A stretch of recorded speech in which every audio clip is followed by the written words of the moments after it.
Duduk ke Imam Al-Ghazali, fa idza zawaja arba'ina sana, kalau seseorang telah melewati usia 40 tahun, walam yaglub hasanah ala ghairi an syarrihi, dan tidak melampauilah kebaikan di atas kejahatan. Itanyo umu kapeuak peluk, urinang da uragam. Umu tanyo kapeuak peluk. Ilong nalung pegah kegop nyo drolong. Drolong kapadu malam-malamnyo golong tong dibeleut. Lum ka itameng dalam peringatan, ka itameng peut peluk.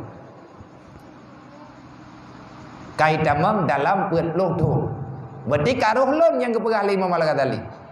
Berangkat ho mantang yang umu katruk bak peut peluk.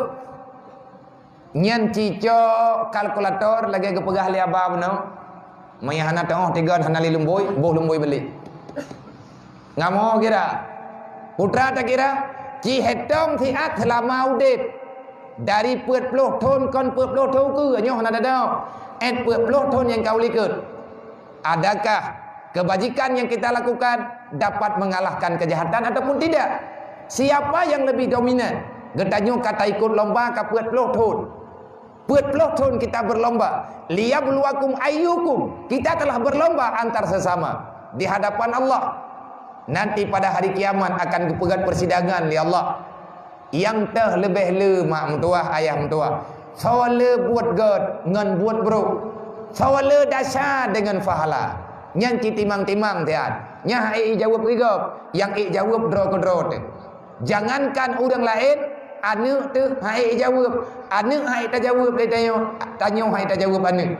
Lakau hai ke jawab perumoh, perumoh hai ke jawab lakau. Yang ai jawab dro te. Malamnya cicok kesimpulan. Umulun sekian tun ka. Baklung timang-timang, soal kejahatan lung dengan kebaikan. Nyan yang jawab dro te. Kalau seandainya hana lebih le kebaikan bak tak kira gero te. Tapi nyo be salah-salah kira.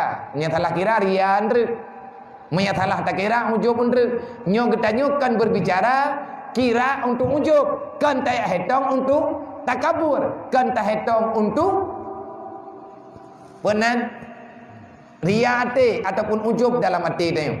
Nyo kita tu pada. Kalau seandainya banyak jahat daripada baik, kun Imam Al-Ghazali fal yatahazzar ila nari jahannam. Bersiap sedialah kamu untuk mendiami neraka jahannam. Pai keberahnya dia. Baik tantang ku yang musulin dengan drone. Nah kita nah hoka. Nampak. Nampak kita. Nyalang kita nyon baga. Nyo kita kitab yang neme yang nekarang Imam Al-Ghazali nan kitab Ayyuhal Walad. Nah mekat. Nah. Dan bahkan uronyo kana terjemah. Nah, saudara-saudara tanyo gure-gure tanyo masyayikh uronyo geterjemah Ayyuhal Walad menyadron hanjir membaca Arab karena kitab Jawa jin laki ba toko-toko kitab nabi kitab terjemahan Ayyuhal Walad apa. Nyan inan nasihat butuh-butuh inti. Lihna kitab Yahya dudo nyo kitab terakhir. Imam Ghazali watene duduk di antara kitab terakhir Imam Ghazali nyo kitabnya tengah duduk dengan murid-murid tengah beut gebi nasihat. Nah anak murid yang laki nasihat Imam Ghazali ke dalam keadaan ujung-ujung usia ke Tuhan ke sakit-sakit badan ka lemah. Nah murid-murid yang jauh-jauh bedah jak dan najuru catat gejak murid je gedemaya enggak tahu Imam Ghazali ke baga. Wahai Abah Abdullah, Nabi nasihat ke lung becut. Kadang-kadang lung hana merempok dengan drone.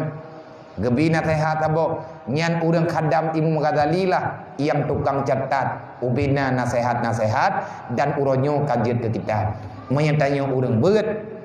Tak nak terima, tak nak dengar, je tak baca, insya-Allah je kubat. Je kubat hati.